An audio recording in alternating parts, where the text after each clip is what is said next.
वास्तव कोणतं आणि जादू कुठली? जे जे आसपास आहे तेवढंच वास्तव, ते सगळं सत्य, बाकी मिथ्या. सरळ आहे नाही का? खरं तर नाही. अनेक प्रश्न आहेत. डायनॉसॉर सध्या आसपास दिसत नाहीत, एकेकाळी होते. त्याचं काय? जे दूरवरचे तारे इतक्या दूरवरचे की आपल्यापर्यंत त्यांचा प्रकाश पोहोचेपर्यंत विझूनही गेले असतील. म्हणजे आपल्याला जेव्हा ते दिसत असतात तेव्हा प्रत्यक्षात ते तिथे नसतात.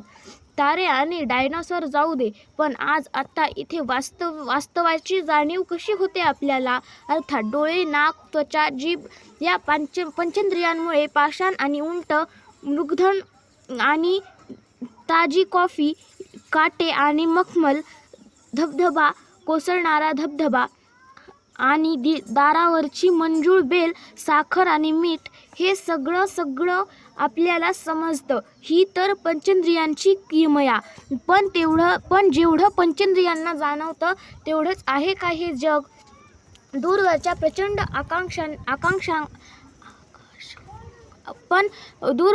प्रचंड आकाशगंगा आपल्याला डोळ्यांनी दिसत नाहीत. त्याचं काय? सूक्ष्मजीवही आपल्याला दिसत नाहीत म्हणून ह्या गोष्टी अस्तित्वातच नाहीत असं म्हणायचं का? अर्थात नाही. विशेष उपकरणांच्या सहाय्याने आपल्या इंद्रियांपल्याडही जीवन पोहोचू शकते. आपली दुर्बिणे, आकाशगंगा आणि सूक्ष्मदर्शकाने बॅक्टेरिया दिसतात की आपल्याला? या उपकरणांचं कार्य, सामर्थ्य आणि मर्यादा जाणतो आपण.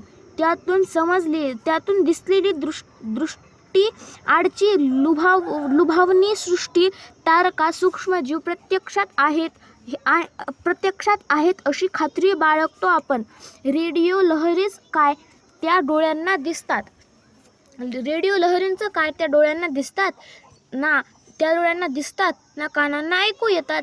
पण काही खास यंत्रात, उदाहरणार्थ टेलिव्हिजनमध्ये ह्याचं रूपांतर दिसेल अशा चित्रात आणि ऐकू येईल अशा आवाजात केलं जातं. त्यामुळे थेट आपल्या नसल्या किंवा ऐकू येत नसल्या तरी या लहरी वास्तवात असतात हे उमजू शकतो आपण. दुर्बीण आणि सूक्ष्मदर्शकांसारखंच रेडिओ आणि टीव्हीचंही विज्ञान आणि तंत्रज्ञान आपल्याला माहीत आहे. एरवी जाणवणाऱ्या लहरी ही यंत्र आपल्याला जाणवतील अशा रूपात आणतात. तसेच तेथे रेडिओ टेलिस्कोप आणि एक्स-रे टेलिस्कोप, अदृश्य तारे आणि आकाशगंगा आपल्या नजरेच्या टप्प्यात आणतात. दृष्टीआडची सृष्टी दृष्टीपथात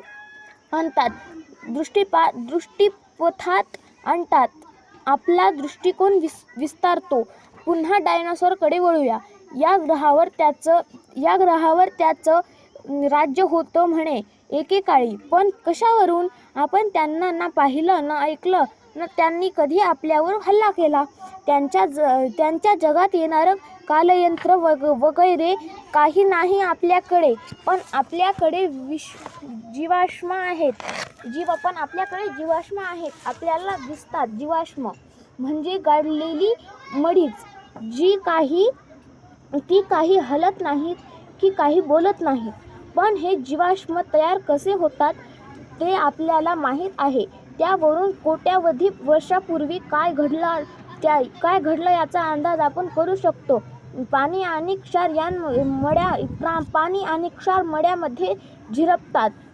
क्षारांचे स्फटिक होतात आणि संपूर्ण प्राणी त्यातल्या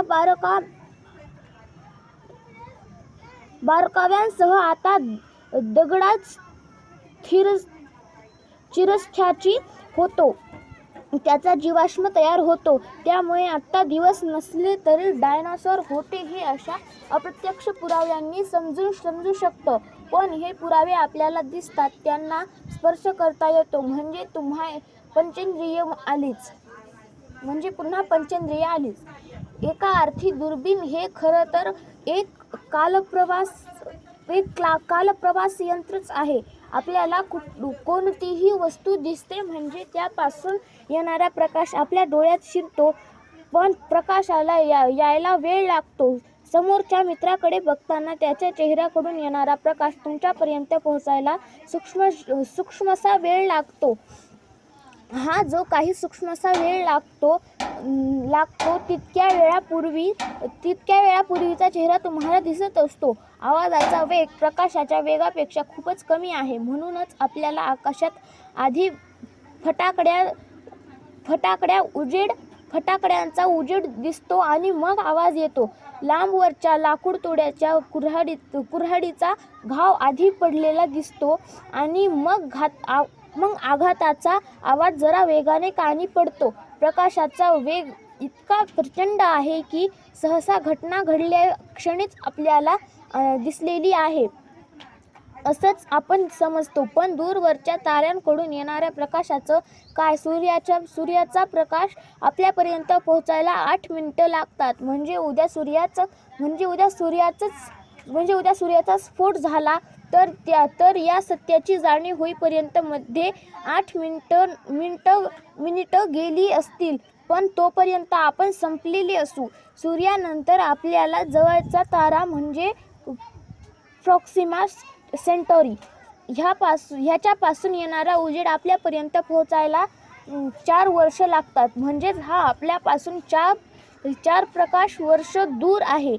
आज 2016 दुर्बिणीतून दिसणारं त्याचं रूप हे 2012 सालीच असणार आहे. आपण मिल्की वे नावाच्या आकाशगंगेच्या किनारी राहतो.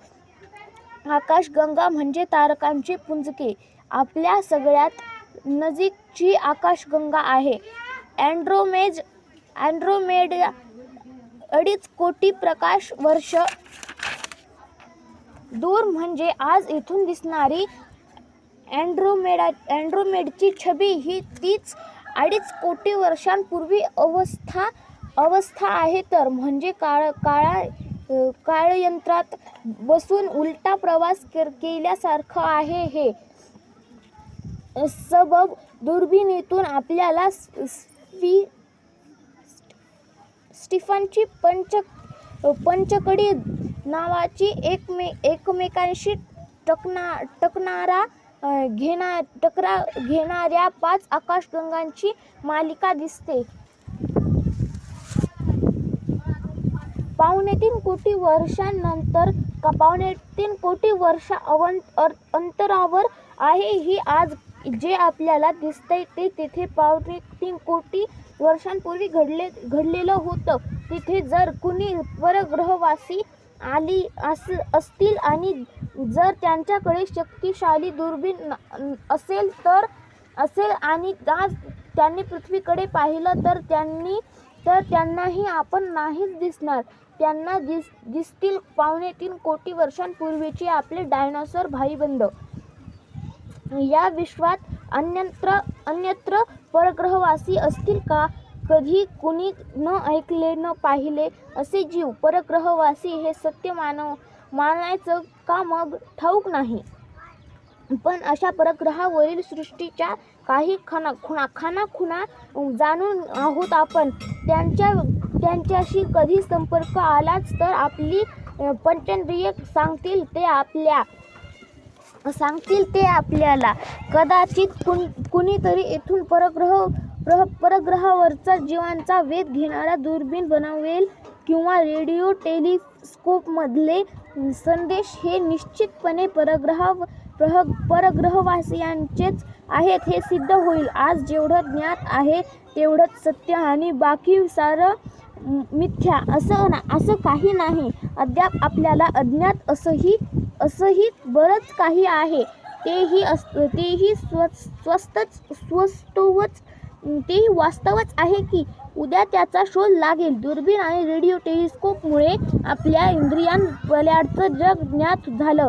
नव्या शोधांमुळे आणखी पलीकडचं ज्ञात होईल.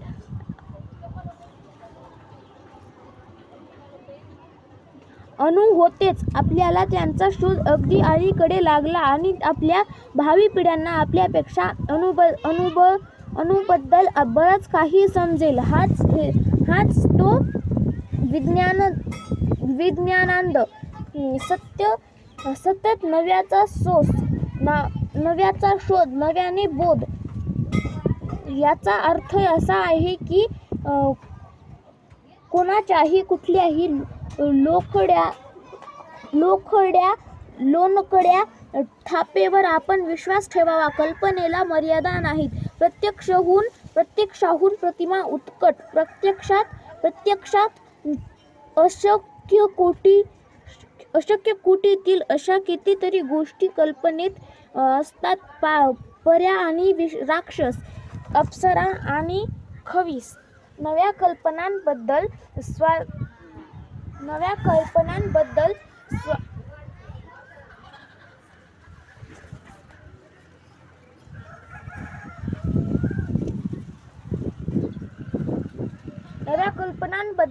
स्वागतशील असतानाच भोळसटपणे सगळ्यांवरच विश्वासून चालणार नाही. काटेकोर पुराव्याबद्दल आग्रही असलं पाहिजे आपण. मॉडेल, प्रतिमान, कमाल कल्पनाशक्तीची. आपल्या इंद्रियांपल्याडची सृष्टी जगण्याची शास्त्रज्ञांची एक आगळी वेगळीच तऱ्हा आहे. काय असेल याची कल्पना लढवून याचा अंदाज बांधून एक मॉडेल गृहीत धरलं जातं. अमुक तऱ्हेची कितीतरी रचना असेल असं समजलं जातं. यावरून अपेक्षित परिणामांचे आखाडे बांधले जातात. थोडं गणित मांडून सदरहून रचनेनुसार काय दिसण्याची, ऐकू येण्याची शक्यता आहे हे ठरवलं जातं. हे दिसणं, ऐकणं हे थेट इंद्रियांद्वारे असेल वा यंत्राद्वारे असेल. अखेर जे अपेक्षित आहे तेच घडतंय ना, जसंच्या तसं घडतंय ना हे तपासलं जातं. मॉडेल म्हणजे काही दरवेळी पुठ्ठ्याचं किंवा लाकडाचं काही असेल असं नाही. कागदावर आलेली गणिती आकडेमोड ही एक मांडलेला अंदाज म्हणजेच मॉडेल असू शकतं. आजकाल कम्प्युटरच्या सहाय्याने त्रिमिती मॉडेल आपण पडद्यावर पाहू शकतो. या मूळ मॉडेलवरून काही भाकीत वर्तवली जातात, मग ती तपासली जातात. गरजेप्रमाणे मॉडेलमध्ये बदल केले जातात, सुधारणा केल्या जातात. भाकीत चुकली तर ते मॉडेल बाद करून नव्या मॉडेलचा शोध सुरू होतो. जर ती बरोबर आली तर आपलं मॉडेल योग्य आहे असं आपण म्हणतो. अधिक काटेकोरपणे बोलायचं तर आपलं मॉडेल योग्य आहे. सद्य परिस्थितीतील यथार्थ दर्शन आहे असं आपण समजू लागतो. सत्याच्या अधिकाधिक निकट पोहोचण्याचा हा प्रयत्न असतो. एका उदाहरणाने हे अधिक स्पष्ट होईल. अनुवांशिक गुण जीन्सद्वारे आणि त्यातही ही जीन्स बनलेले असतात त्या डीएनएच्या रेणूद्वारे वाहून नेले जातात हे आपल्याला माहीत आहे. ह्या डीएनए बद्दल आपल्याला प्रचंड माहिती आहे, पण हा दिसतो का आपल्याला? नाही, मुळीच नाही. अगदी शक्तिशाली सूक्ष्मदर्शकातूनही नाही. डीएनए विषयीची सगळी माहिती ही निव्वळ त्याच्या वेगवेगळ्या रूपांची, आकार उकारांची, वेगवेगळ्या मॉडेलची कल्पना करून ती मॉडेल तपासून सुधारून मिळवली जातात. डीएनए नामक भानगड आहे. याचा थांगपत्ता नसतानाच आपल्याला जीन्सबद्दल बरंच माहीत झालं होतं. 19व्या शतकात ग्रेगोर मेंडेल ह्या ऑस्ट्रेलियातल्या पाद्राने त्याच्या चर्चच्या आवारातच वाटण्याच्या वाणावर बरेच प्रयोग केले. प्रत्येक वाणाची उंची, रंग अशा नोंदी तो ठेवत गेला. त्याने कधी जीन्स पाहिले नाहीत. पण त्यांचे परिणाम म्हणजेच रोपांची उंची, वाटाण्याचा रंग हे त्याला दिसत होते. पिढ्यानपिढ्या हे गुणधर्म जीन्समुळे संक्रमित होत असं त्याने गृहीत धरलं. त्याने जीन्स हा शब्द वापरला नव्हता. त्याच्या संक्रमणाच्या नियमांचा अंदाज बांधला आणि त्यानुसार पुढील पिढीत बुटक्या झाडांपेक्षा तिप्पट प्रमाणात उंच झाडे असतील असं भाकीत वर्तवलं. तंतोतंत खरं ठरलं की हे भाकीत. मुद्दा हा की मेंडेलसाठी जीन्स ही निव्वळ अंदाज, निव्वळ ठोकताळे होते. जीन्स हा त्याच्या कल्पनेचा खेळ होता, कल्पनेतला शोध होता. डोळ्याला ते दिसत नव्हते, सूक्ष्मदर्शिकेनेही दिसत नव्हते. पण जीन्सचे त्याने कल्पिलेले गुणधर्म गृहीत धरले तर अनुवांशिक गुणाचं कोडं सुटत होतं. कल्पनेतले जीन्स प्रत्यक्षातल्या गुणधर्मांशी ताडून बघता येत होते. मग पुढे बरंच काही घडलं. फळमाशा आणि अन्य जीवजंतूंवर अभ्यास करून माणसात 46 आणि फळमाशीत 8 गुणधर्म आहेत हे समजलं. गुणसूत्राचं कार्य समजलं. जीन्स म्हणजे गुणसूत्रांच्या माळा हे समजलं. जीन्सचा क्रम समजला आणि हा सगळा कार्यक्रम डीएनएच्या शोधाआधीच पार पडला. मुख्यत्वे जीन्स वॅटसन आणि फ्रान्सिस क्रिक आणि त्यांच्यानंतरच्या अनेक शास्त्रज्ञांमुळे डीएनएचं कार्य नेमकं काय चालतं हे आपल्याला ज्ञात झालं. पण डीएनएची नेमकी रचना म्हणजे वॅटसन आणि क्रिकच्याही दृष्टीआडची सृष्टीच. डीएनएच्या रचनेबद्दल विविध कल्पना लढवून त्या पुन्हा पुन्हा पडताळून पाहूनच ते अंतिम निष्कर्षाला पोहोचले. त्यांनी पुठ्ठ्याची मॉडेलही बनवली होती. विविध रचनांनुसार डीएनएच्या स्फटिकांची मोजमाप बदलणार होती. रोसॅलिंड फ्रँकलिन आणि मॉरिस विल्सन यांनी एक्स-रेच्या मदतीने तीही मोजमापं घेतली. वॅटसन आणि क्रिक यांनी कल्पिलेली दुहेरी गोफाची रचना हीच मोजमापांशी तंतोतंत जुळत होती. सबब हीच रचना असावी हे स्वीकारलं गेलं. एवढंच नाही तर या रचनेनुसार मेंडेलच्या अनुवंशिकतेच्या नियमांचाही उलगडा होत होता. वास्तवाचं ज्ञान आपल्याला 3 प्रकारे होत असतं तर आपल्या इंद्रियांमार्फत, आपल्या इंद्रियांची क्षमता वाढवून, उदाहरणार्थ सूक्ष्मदर्शक अथवा दुर्बीण वापरून, आणि मॉडेलच्या आधारे काय असू शकेल याचा अंदाज बांधून. पुढे मॉडेल आधारे भाकिताची तपासणी, मॉडेलमध्ये बदल, पुन्हा भाकिताची तपासणी या मार्गांनी. अर्थात कुठलंही मॉडेल तपासण्यासाठी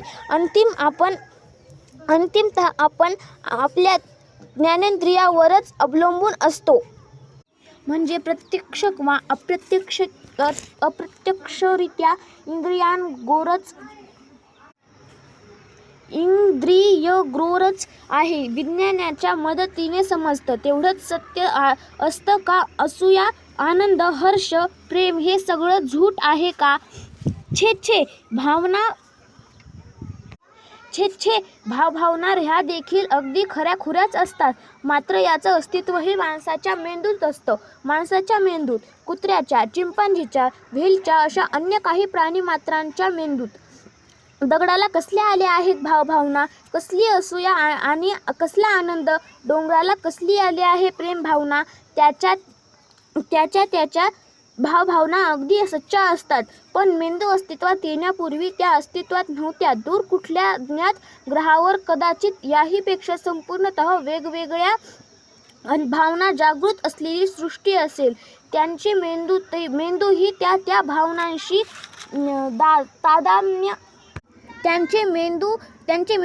त्या भावनांशी तादात्म्य पावणारे असतील. कदाचित मेंदू असा काही अवयवच नसेल. वेगवेगळीच विचारयंत्रे असतील.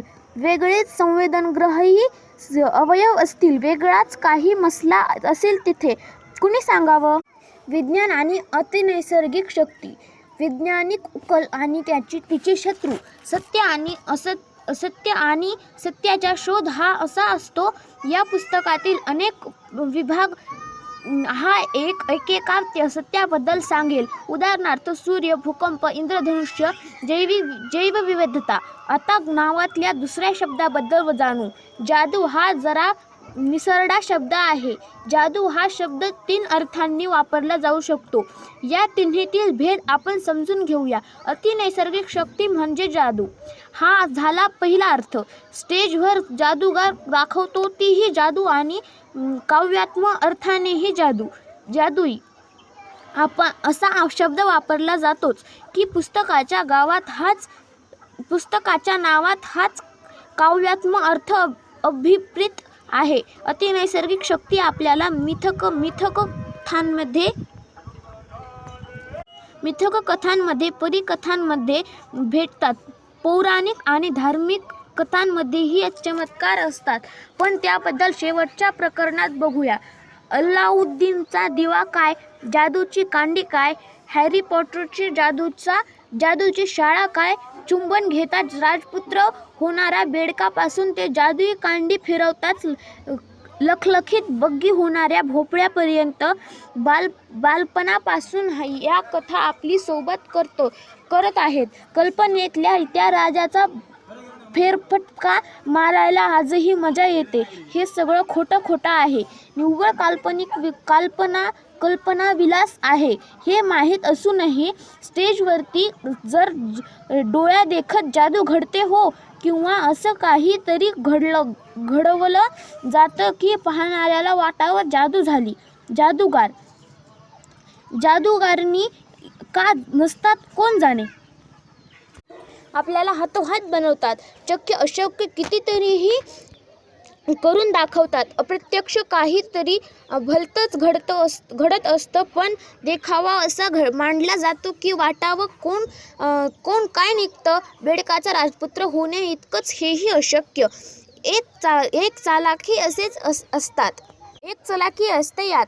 आपलेच डोळे आपल्याला फसवतात. अनेक युक्त्या आणि क्रूरत्या वापरून जादूगार हा नजरबंदीचा खेळ घडवून आणतो. काही जादूगार ही सगळी हातचलाखी आहे असं चक्क सांगूनच टाकतात. जादूगार रघुवीर पी.सी. सरकार, जेम्स रँडी किंवा पेन अँड टेलर ही अशी काही नावे आहेत. अगदी खुलेपणाने सांगतात. मखलाशी कशी केली ते नाही सांगत. ते तर त्याचं व्यावसायिक गुपित झालं. पण आपल्या अंगी कोणतेही नैसर्गिक वा दैवी गुण नाहीत हे मात्र आवर्जून सांगतात. इतर काही प्रेक्षकांच्या मनातला अद्भुतानंद, अचंबा, आश्चर्य तसंच मरू देतात. जादूचा खेळ म्हणजे निव्वळ हातचलाखी असंही सांगत नाहीत आणि दैवी शक्तीचा दावाही करत नाहीत. काही मात्र चक्क खोटारडे असतात. जाणून बुजून आपल्या काही खास शक्ती प्राप्त आहेत असा दावा करतात. नजरेने चमचे वाकवणे, इच्छाशक्तीने घड्याळ थांबवणे वगैरे जादू करतात. पण मनशक्तीचे जमिनीखालचे तेलाचे साठे आपल्याला दिसतात असं सांगून तेल कंपन्यांना ठकवणारेही महाठक आहेत. शेकाकुल नातेवाईकांच्या भावनांशी खेळून मृतात्म्यांशी संवाद साधणारेही आहेत. असली जादू ही निव्वळ गंमत किंवा करमणूक राहत नाहीत. यात शोषण येतं.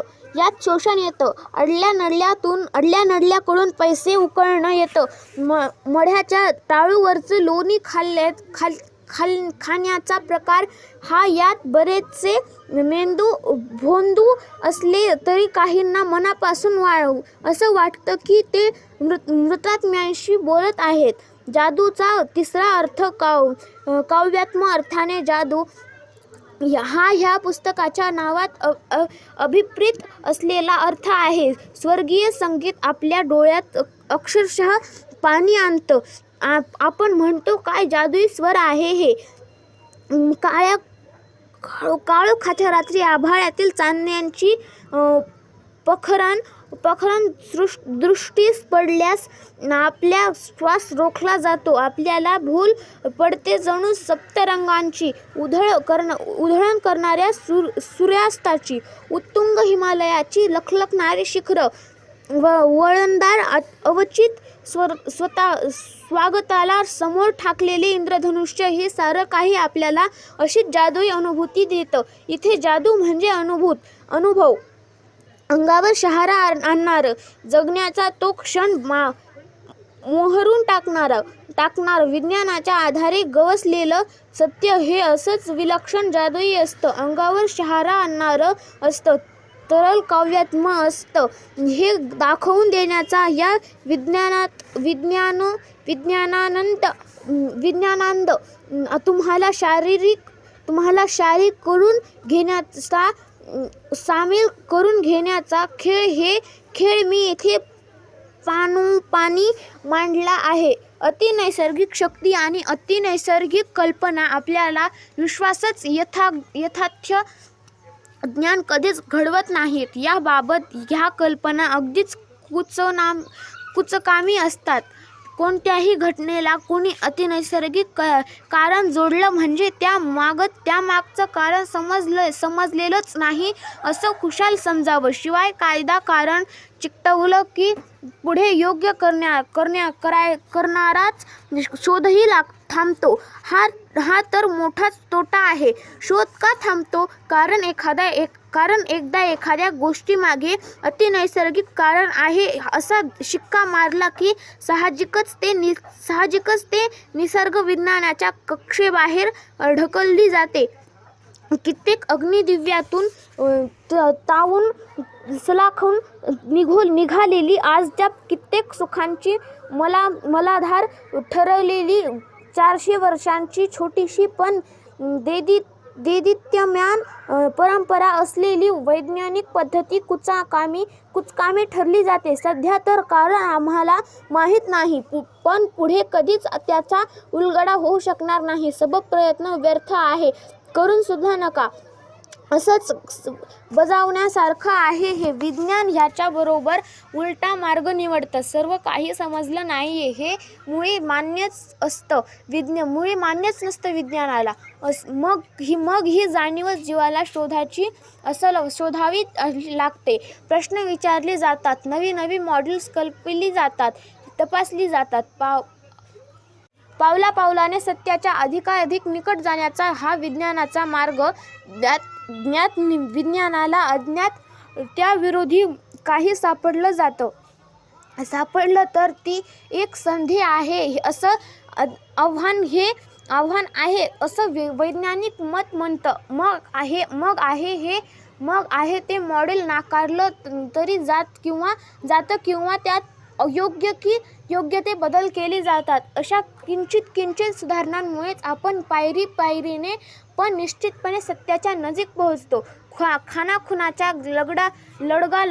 खुनांचा उलगडा करायला एखाद्या गुप्तहेराला पाचारण केलं आणि ह्या आळशी पठ्ठ्याने काहीही शोधाशोध न करता सरळ खून हा अतिनैसर्गिक शक्तीचा प्रताप असल्याचं सांगितलं तर पूर्वीकरणी चेटूक, भूत, प्रेत, आत्मशाप, उच्चाप, दैवी कोप किंवा कृपा अशी अतिनैसर्गिक कारणं चिटकवलेली कितीतरी गोष्टी विज्ञानाच्या काह्यात आहेत. विज्ञानाला यांची कारणं तपासता येतात, समजावून देता येतात. विज्ञानाचा सगळा इतिहास हा मुळी अत्यंत विश्वासार्ह, उलट तपासणीला सदा उपलब्ध अशा उलगड्याच्या इतिहासात आहे. मग आज जे अज्ञात आहे ते उद्या ज्ञात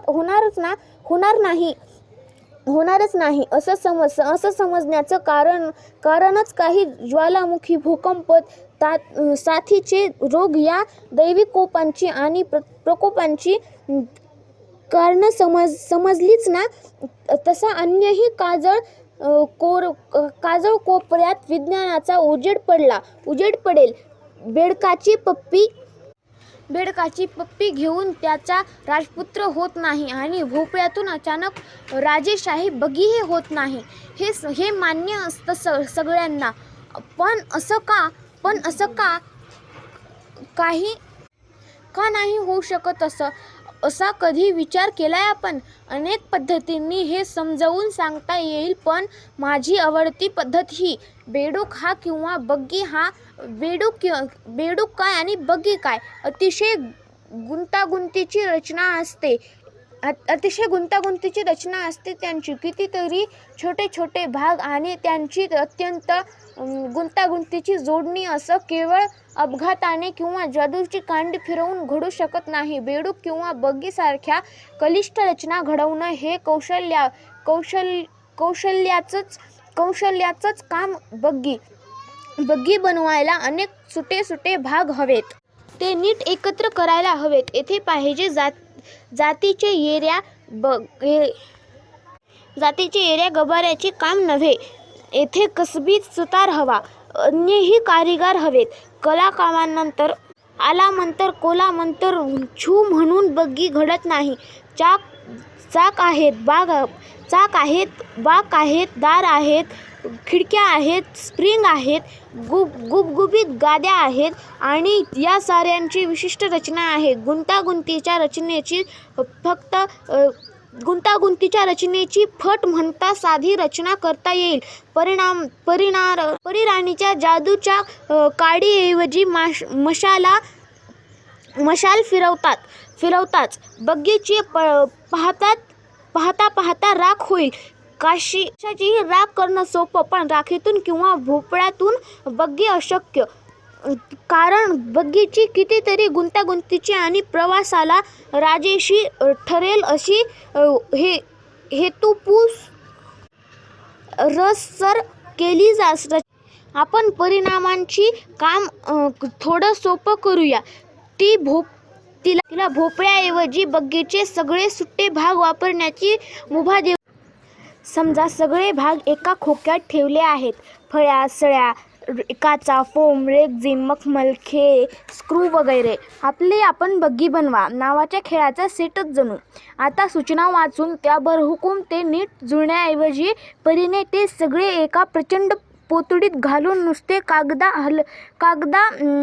गदागदा हलवले तर त्यातून बग्गी बाहेर निघेल का हो?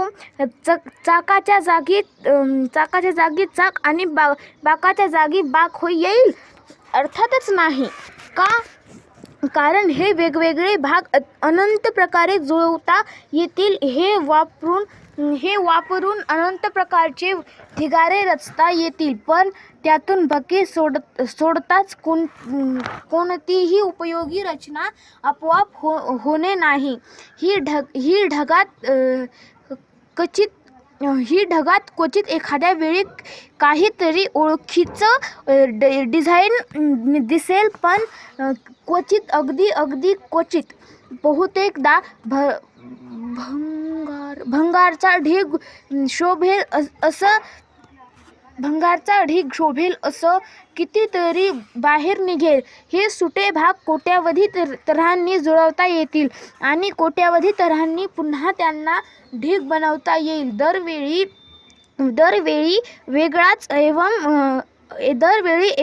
एक वेगळाच एकमेव असा पॅटर्न तयार होणं उपयुक्त.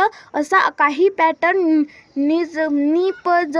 निपजलाच तो क्वचित, अगदी क्वचितच हरणांची जोडी गुलाबाचं रान तुडवत रानवाड्यावर पार्टीला नेऊ शकेल अशी बग्गी बनवणं तर अशक्यच. असे वेगवेगळे भाग कितीतरी तऱ्हांनी एकत्र करता येतील. याचं गणित मांडता येतं. उदाहरणार्थ, बनवा 52 पत्ते म्हणजे बग्गीचे 52 वेगवेगळे भाग आहेत असं समजू. समजा चौघात पान वाटली आणि पाहतो तो काय, माझ्याकडे सगळीच्या सगळी 13च्या 13 पानं इस्जिप्तची. आश्चर्याने थक्क होऊन मी माझी पानं सगळ्यांना मोठ्या कौतुकाने दाखवू लागलो तर प्रत्येकच जण आपली पान दाखवायला लागला. एकाला सगळी किलवरची, एकाला सगळी बदामाची आणि चौथ्याला चौकटीची अशी वाटणी झाली होती. ही जादूच नाही तर काय? जादू असं वाटेल तुम्हाला, पण गणितज्ञांनी असं होण्याची शक्यता मोजली आहे. ती दर 53, 644, 737, 765, 488, 792, 839, 23, 237, 440, 000 डावात एकदा एवढी गणनीय आहे. कारण 13 पानं 4 जणात नेमक्या 53, 444, 737, 765, 488, 792, 839, 237, 440, 000च प्रकारे वाढता येतात. म्हणजे एरवी ही पत्ते नीट पिसून वाटलेला प्रत्येक डाव हा तसा अनन्यच असतो. कोणताही डाव पुन्हा जशास तसा येण्याची शक्यता ही दर 53 644 737 765 488 792 839 237 440 आणि 000 डावात एकदा एवढीच असते.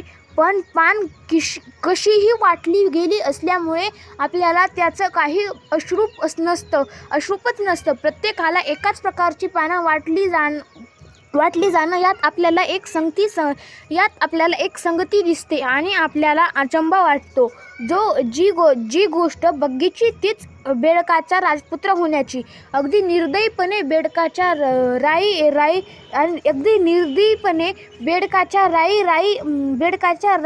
राई एवढ्या चिंधड्या उडवून त्याच्या कोट्यावधी प्रकारे जोडता येतील. पण यात बहुतेक वेळा माणसांचा चिखल तयार होईल. नुसता अर्थहीन आकारहीन मांसाचा गोळा पुसून वाटलेले कसेही वाटलेले पत्तेच जणू.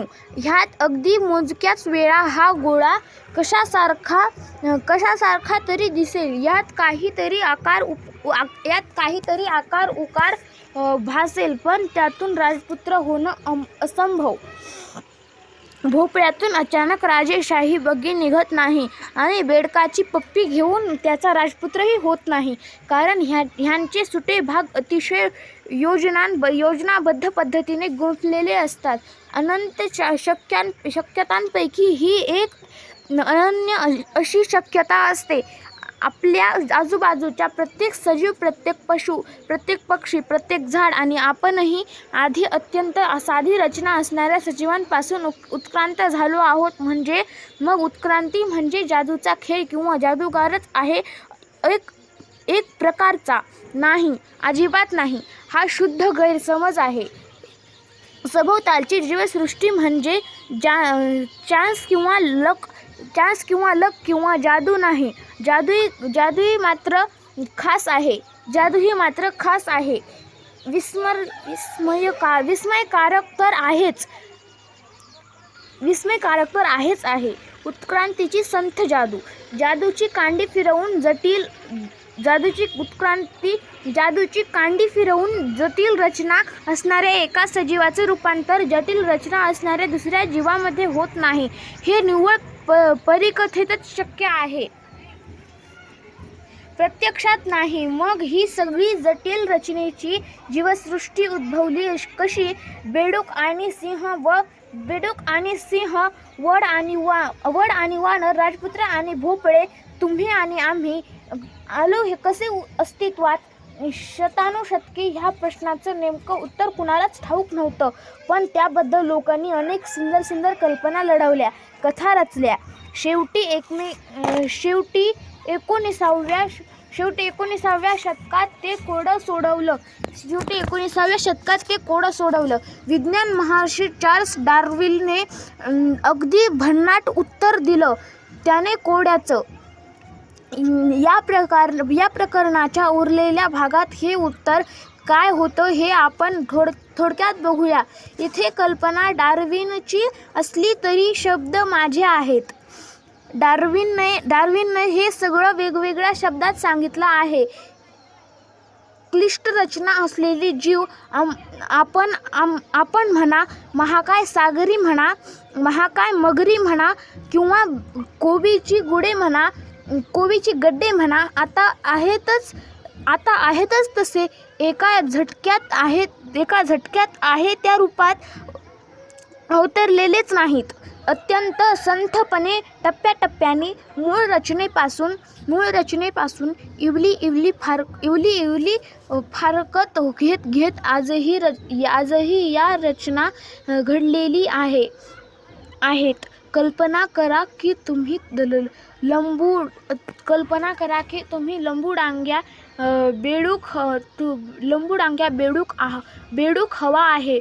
तुमच्याकडे असलेल्या विविध बेडकांपैकी तुम्ही एक छानशी पण त्यातल्या लांब पायवाली जोडी जोडी निवडायची आहे. ह्यांना पिलं झाली की पिलांचे पाय किती लांब आहेत हे बघायचं.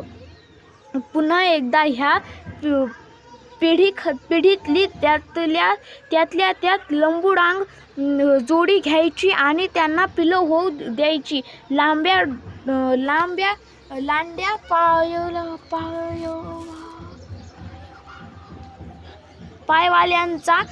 पायवाल्यांचा ज्यांच्याशी अजिबात संकर होऊ द्यायचा नाही. पुन्हा एकदा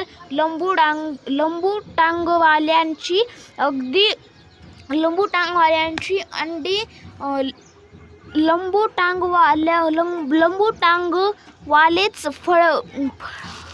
फळवतील.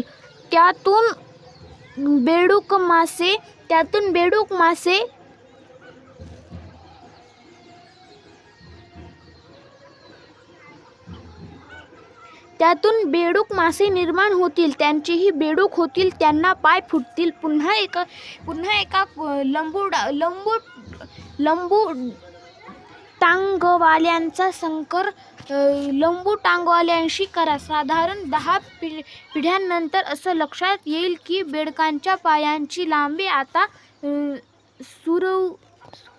सुरुवातीपेक्षा जरा जास्त आहे. पहिल्या पिढीतल्या बेडकांपेक्षा 10व्या पिढीतले सगळेच बेडूक हे लांब पायाचे आहेत. हे निव्वळ उदाहरण आहे. कदाचित असं घडायला 20 किंवा जास्त सुद्धा पिढ्या लागतील. पण शेवटी तुम्ही बेडकाच्या तंगड्या लांबवल्या असतील. आता मोठ्या अभिमानाने तुम्ही जगाला सांगू शकाल की बघा, मी जुन्यापेक्षा अगदी भिन्न असा लंबूटांग्या बेडूक बनवला. ना जादूविद्या हवी, ना जादूची कांडी. वर सांगितले त्याला म्हणतात सेलेक्टिव्ह ब्रीडिंग. निवड करत निपज. सगळे बेडूक एकसारखे नसतात आणि पायांची लांबी ही अनुवंशिक नसते. आई वडिलांकडून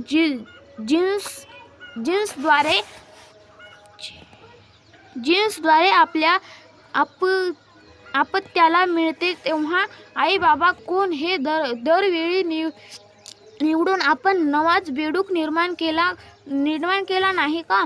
सोपं आहे ना?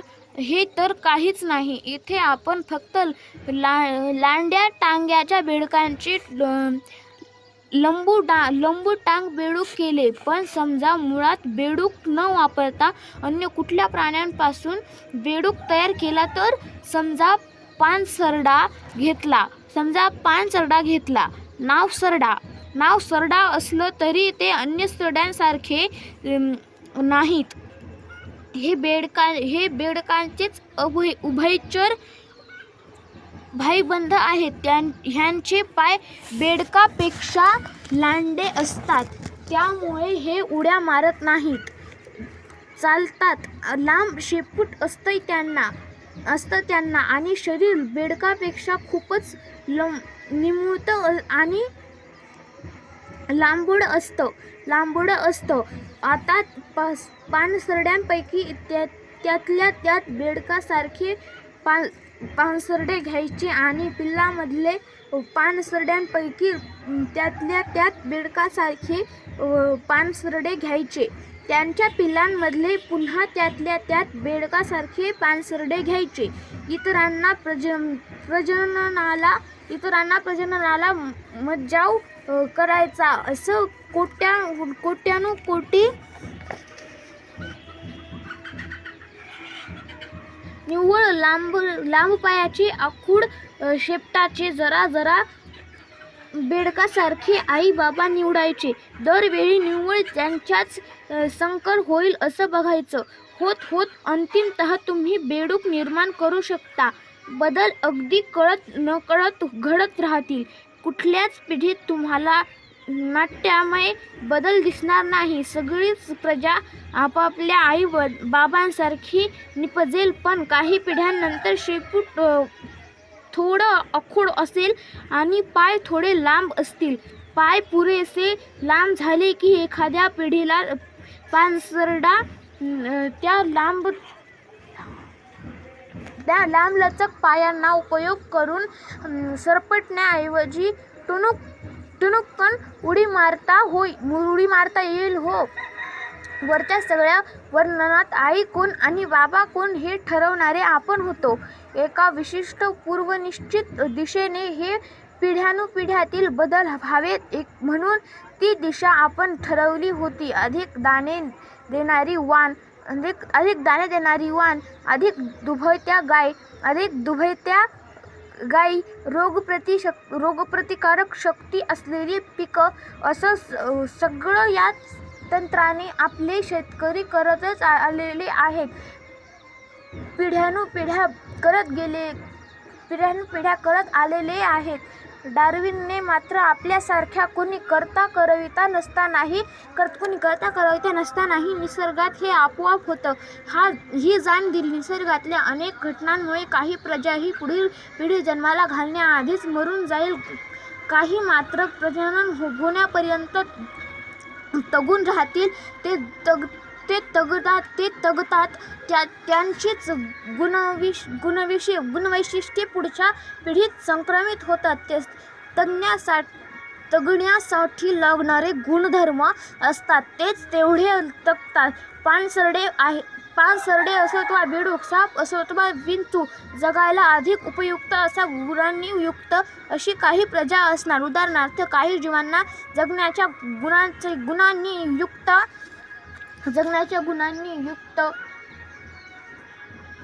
अशी काही प्रजा असणार. उदाहरणार्थ काही जीवांना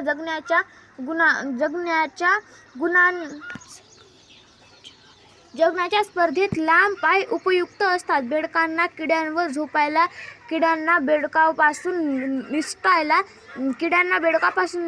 चित्त्यांना चितळ पकडायला किंवा चित्ता बेडकापासून निसटायला, चित्त्यांना चितळ पकडायला आणि चितळांना चित्ते पकडण्या बेडकापासून निसटायला, चित्त्यांना चितळ पकडायला किंवा चितळांना चित्ता चुकवायला सबब असे लंबूटांगे जीव हवामान मानणार नाहीत. जगातील